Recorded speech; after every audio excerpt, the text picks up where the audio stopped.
Assalamualaikum warahmatullahi wabarakatuh. Alhamdulillah, salatu wassalamu ala rasulillah wala hawla wala quwwata illa billah, amma ba'd. Pada kesempatan ini saya akan menyampaikan tentang prestasi Utsman bin Affan. Utsman bin Affan ini adalah salah satu dari menantu Nabi. Beliau menjabat sebagai khalifah Rasyid yang ketiga, menggantikan Umar bin Khattab. Tentang Umar bin Khattab, Anda bisa melihat penjelasan saya di sesi yang lain. Di situ sudah saya jelaskan tentang ada penjelasan tentang Umar, ada Abu Bakar, ada Ali bin Abi Thalib, termasuk juga kajian tentang Khulafaur Rasyidin itu kayak apa secara umum, cara pemilihan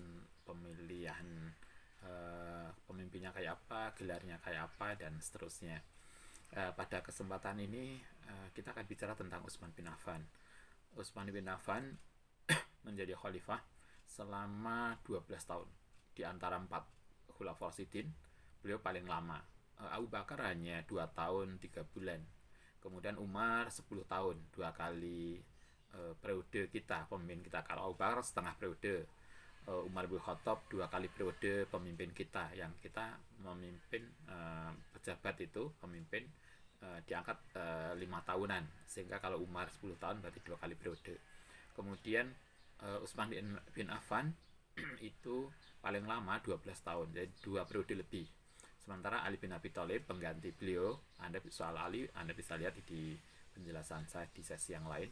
Ali bin Abi Thalib itu selama 6 tahun, 1 periode lebih sedikit. Nah, Utsman menjadi khalifah seperti yang kita maklumi adalah lewat tim formatur. Utsman ini ketika Umar bin Khattab, khalifah yang kedua, menjelang wafat dalam kasus upaya pembunuhan, menjelang wafat itu beliau tidak seperti pendahulunya Abu Bakar yang menunjuk seseorang yaitu Umar untuk menjadi khalifah. Umar tidak melakukan itu, tapi kemudian diperluas, tidak penunjukan 1 orang tapi menunjuk 6 orang, yang kita kenal dengan, ya kita biasanya mengenal dengan istilah tim formatur. 6 orang itu yang ditunjuk oleh Umar, yang kemudian mereka berdiskusi sendiri. 6 orang itu adalah Utsman bin Affan, Ali bin Abi Thalib, Zubair, Abdurrahman bin Auf, Thalhah, dan ada 6 orang yang mereka oleh Umar diperintahkan untuk berdiskusi sendiri. Jadi mereka semalam suntuk berdiskusi tentang siapa yang disepakati oleh 6 orang ini untuk menjadi khalifah. Menjelang subuh, kalau dalam riwayat menjelang subuh, jadi mereka diskusinya malam.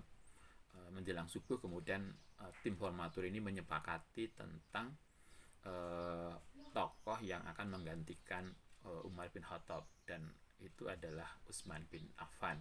Maka jadilah Utsman bin Affan menjadi khalifah yang ketiga, menggantikan Umar bin Khattab. Ini prosesi pemilihan khalifah Utsman.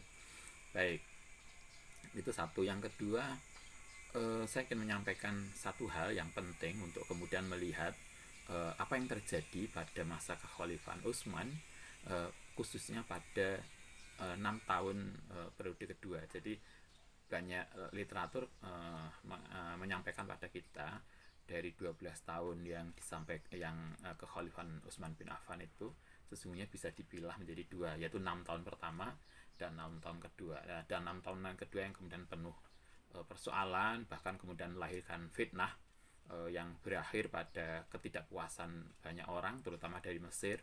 Kemudian muncul apa yang dikenal sebagai fitnah kubro, ya, fitnah besar yang berujung pada pembunuhan Utsman.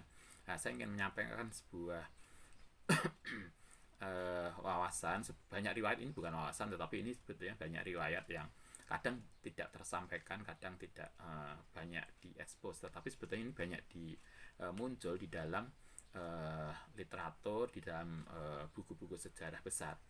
Jadi begini, ketika dulu sebelum Islam datang, sebelum kanjeng Nabi Muhammad SAW diutus oleh Allah sebagai utusan, sebagai Rasul, Mekah itu adalah pusat religi, destinasi religi, soal ini Anda bisa lihat tentang Islam, Arab pra-Islam.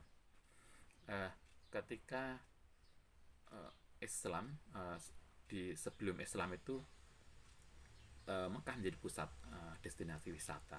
Salah satu yang paling membuat sesuatu kaum, suatu bangsa, maksudnya keluarga itu menjadi sangat naik gengsinya adalah ketika mereka berhasil menjadi penjaga pintu Ka'bah, karena itu berarti melayani Tuhan. Nah, ada dua keluarga besar yang bersaing sejak pra-Islam untuk merebutkan gengsi di mata masyarakat, yaitu Bani Hasyim, keluarga kanjeng Nabi, dan Bani Umayyah, keluarga Muawiyah, di mana Utsman ada di dalamnya. Nah, ketika Nabi muncul tampil sebagai Rasulullah, maka otomatis gengsi besar itu ada di dalam Bani Hasyim. Jadi itu kemudian menaikkan gengsi masyarakat, gengsi keluarga ya, karena di dalam keluarganya ada seorang tokoh yang kemudian diikuti oleh banyak orang. Nah, ini kemudian kita bisa melihat betapa dari Bani saingan ini kemudian tidak senang dengan prestasi Bani Hasyim, dan ini bisa kita lihat dengan sangat jelas betapa kemudian salah satu yang kemudian paling tidak sepakat atau bahkan memusuhi keluarga Bani Hasyim khususnya kanjeng Nabi adalah kelompok Bani Umayyah. Bahkan Muawiyah pun adalah orang yang terakhir masuk Islam, itu pun di dalam tanda petik kita bisa mengatakan dalam tanda petik ya, terpaksa, karena beliau masuk Islam ketika Fathul Makkah, bukan sebelumnya. Sehingga kalangan tertentu mengatakan ini kan hanya untuk menyelamatkan diri aja. Tapi oke lah, kita tidak tahu apa yang terjadi. Tapi yang jelas dua keluarga ini sesungguhnya bersaing keras untuk merebutkan gengsi politis dalam bahasa kita. Ketika kanjeng Nabi sebagai bagian dari Bani Hasyim itu diangkat menjadi utusan, maka kemudian itu menaikkan gengsi Bani Hasyim. Oke, itu yang terjadi. Nah, karena itu sebetulnya ketika kanjeng Nabi kemudian mengambil Utsman bin Affan sebagai menantunya, sebetulnya itu dalam konteks tertentu adalah dalam rangka untuk mempertemukan antara dua keluarga yang bersaing dari Bani Umayyah dan Bani Hasyim. Nah, ketika kanjeng Nabi wafat, kemudian digantikan Abu Bakar dan kemudian digantikan oleh Umar, persaingan ini tentu tidak selesai. Nah, persaingan kemudian muncul kembali ketika Utsman itu menjadi khalifah. Nah, ketika Utsman disepakati menjadi khalifah menggantikan Umar, maka kemudian muncul sebuah perasaan, muncul sebuah anggapan bahwa tampilnya Utsman sebagai khalifah itu bukan atas nama prestasi pribadi. Bani Umayyah menganggap bahwa tampilnya Utsman menjadi khalifah itu bukan prestasi pribadi tetapi prestasi keluarga. Karena itu prestasi keluarga, maka keluarga Utsman dengan tampilnya Utsman berarti mereka berhak untuk ikut juga menikmati kesuksesan itu. Karena itulah kemudian desakan keluarga Utsman untuk ikut berkuasa itu menjadi besar. Karena itulah nanti pada fase kedua pemerintahan Utsman, maka kemudian keluarga-keluarga Utsman ini menjadi orang-orang yang berusaha keras untuk memengaruhi Utsman agar ikut di dalam kekuasaan Utsman. Dan Utsman sebagai orang yang sangat zahid, orang yang sangat santun dan halus, tampaknya kemudian tidak bisa mengendalikan keinginan nafsu politis keluarganya ini. Karena itulah nanti di tahun 6 tahun yang kedua masa pemerintahan Utsman kemudian muncul apa yang kemudian diistilahkan dengan nepotisme, dengan macam-macam yang istilah-istilah yang nggak baik, yang sesungguhnya itu terjadi karena situasi tadi, di mana mereka merasa bahwa tampilnya Utsman sebagai khalifah itu bukan sebagai kekuasaan pribadi tapi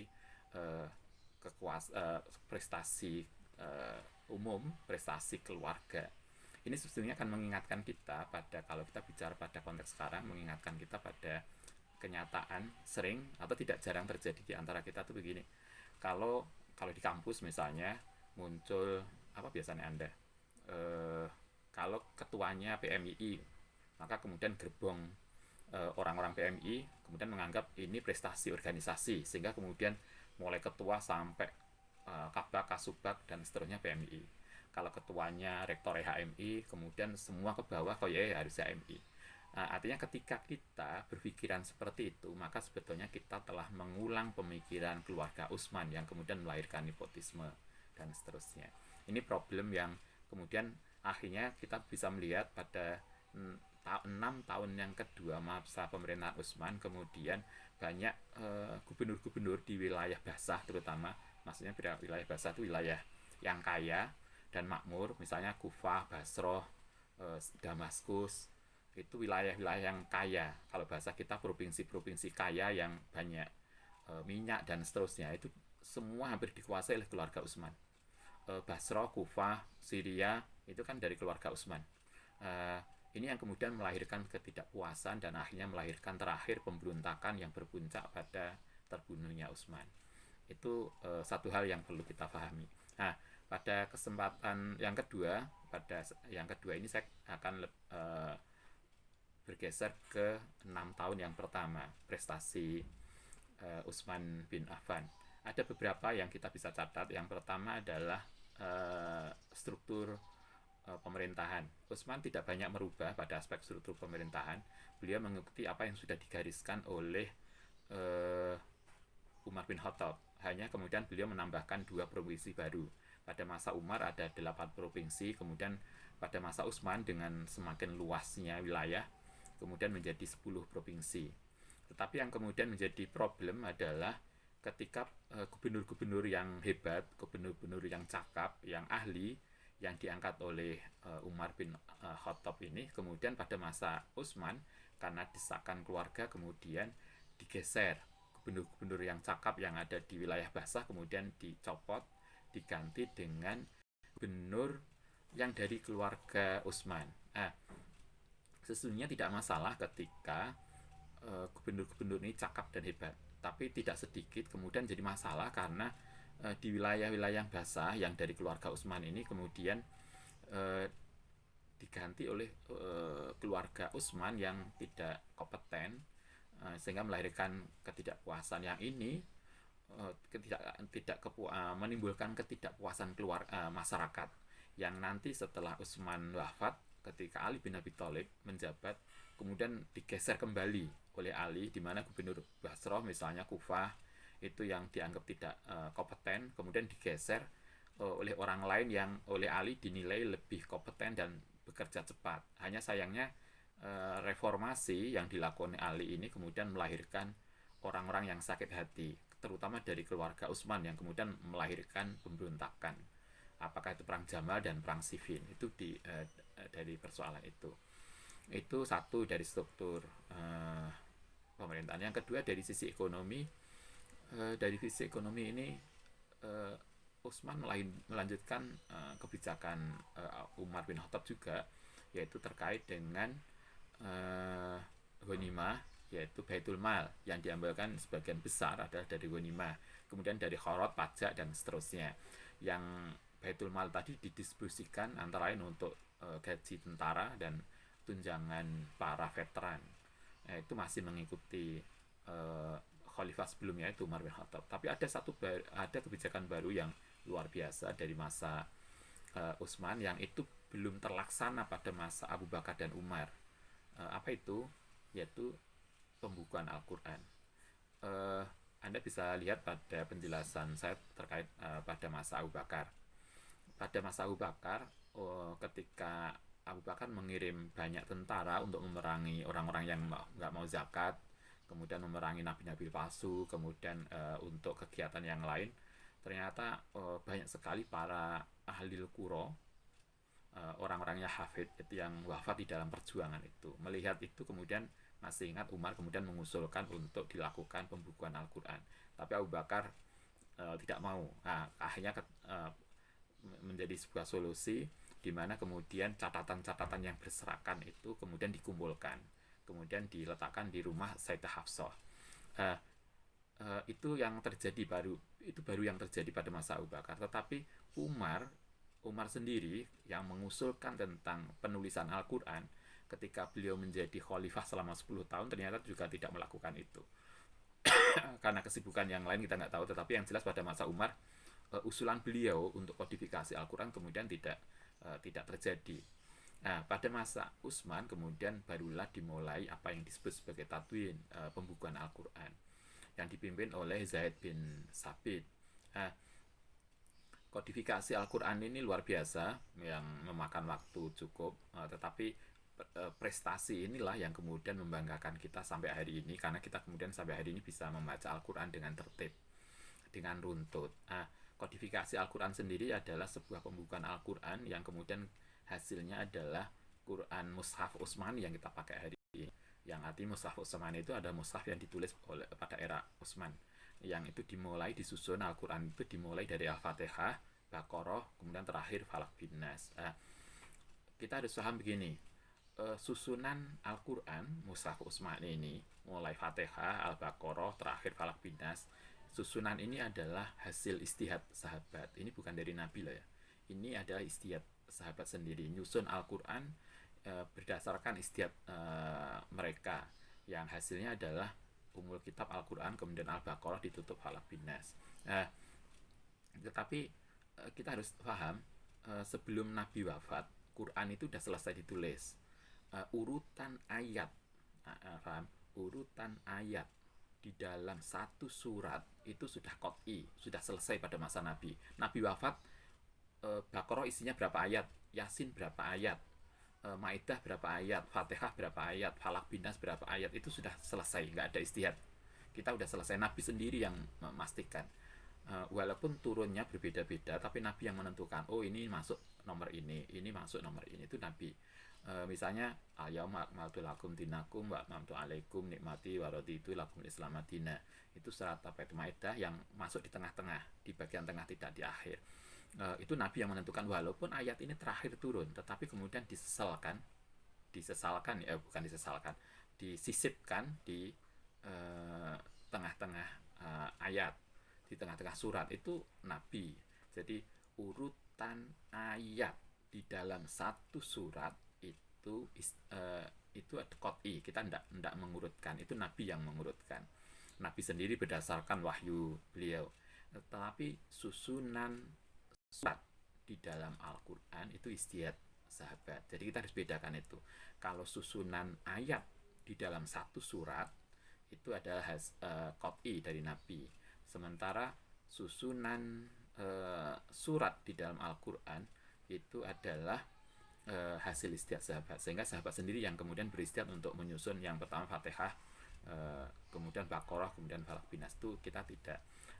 Salah satu prestasi besar yang ditorehkan oleh Utsman bin Affan selama beliau menjabat selama 12 tahun adalah kodifikasi atau tadwin, pembukuan Al-Quran yang sampai sekarang kita bisa nikmati, yang asalnya disepakati satu, setelah itu kemudian dikopi, tentu ditulis ulang ya menjadi 6 atau 7, kemudian dari itulah kemudian disebar ke yang lain.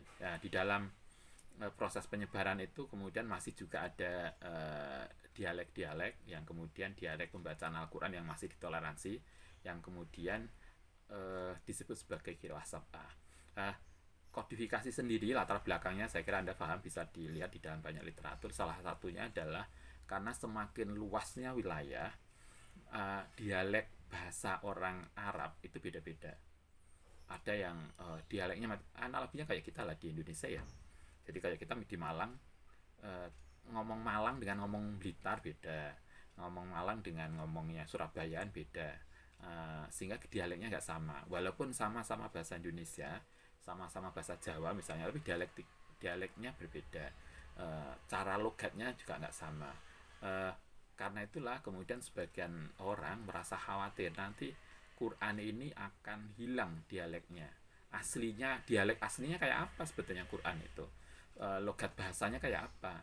Maka kemudian diusulkan untuk menjadi satu bacaan Al-Quran yang satu dialek yang disepakati, karena kemudian disusunlah susunan mushaf yang menggunakan dialek Arab Quraisy yang kita lihat ini dialek Arab. Tetapi masih walaupun begitu kemudian masih mentoleransi adanya perbedaan sedikit bacaan yang tidak merubah makna. Jadi yang kemudian kita kenal dengan qiraah sab'ah, 7 macam bacaan Al-Quran. Jadi suratnya sama, ayatnya sama, tapi dialektikanya bukan dialeknya, luhutnya, intonasinya agak beda. Nah, itu masih ditoleransi. Ada 7 macam bacaan perbedaan. Ini perbedaan kalimat, bukan kalimat ya, dialek bahasa, tetapi itu dipastikan tidak akan merubah makna Al-Quran. Nah, itu boleh. Anda yang mendalami ini silakan bisa lihat. Saya dalam konteks ini tidak dalam konteks untuk bicara itu, nanti itu ada sesi yang lain. Tapi yang saya ingatkan adalah inilah salah satu prestasi besar Jariyah Sayyidina Utsman yang terbesar selama beliau menjabat, yaitu dibukukannya Al-Quran yang kemudian kita bisa menikmati kesatuan bacaan Al-Quran. Walaupun ada qiraah sab'ah yang agak sedikit beda, tapi sebetulnya itu hanya sangat kecil. Tapi yang secara prinsip bacaannya sama. Ini prestasi yang luar biasa yang pada masa Utsman bin Affan. Kalau kita lihat masing-masing kita dari 4 khulafaur rasyidin ini semua memberikan warisan jariyah yang luar biasa. Utsman melahirkan Al-Quran yang luar biasa, yang masih bisa kita nikmati. Generasi berikutnya yaitu pengganti Ali bin Abi Thalib membuat Nahwu Shorof yang juga dipakai untuk memudahkan kita membaca Al-Quran dan tata grammar bahasa Arab. Sebelumnya Umar bin Khattab membuat kalender Hijriah yang sampai sekarang masih kita nikmati. Yang ini semua adalah prestasi-prestasi beliau yang sebelumnya belum ada. Pada masa Nabi belum ada. Sehingga kalau kemudian kita, biasanya orang yang ada tuh yang suka ngomong bid'ah. Pokoknya selain pada masa Nabi nggak ada bid'ah. Ini ada Quran, ada kalender Hijriah, ada Nahwu Shorof. Ini hal-hal yang baru yang pada masa Nabi tidak ada. Ini yang tapi sekali lagi saya konteksnya bukan untuk bid'ah dan seterusnya, tapi saya ingin menyampaikan ini prestasi-prestasi baru yang oleh pada masa Nabi dan masa Abu Bakar belum muncul, tetapi ini kemudian dimunculkan prestasi baru yang kemudian menjadi jariyah, semoga menjadi jariyah karena kita mengikuti itu. Kalender Hijriah yang kemudian memudahkan kita untuk menghitung tahun, kemudian mushaf yang kemudian kita bisa membaca Al-Quran dengan mudah, dengan terorganisir.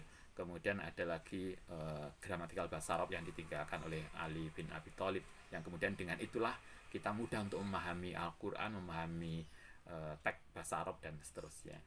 Inilah prestasi Utsman, dan kemudian sedikit perbandingannya dengan khalifah yang lain.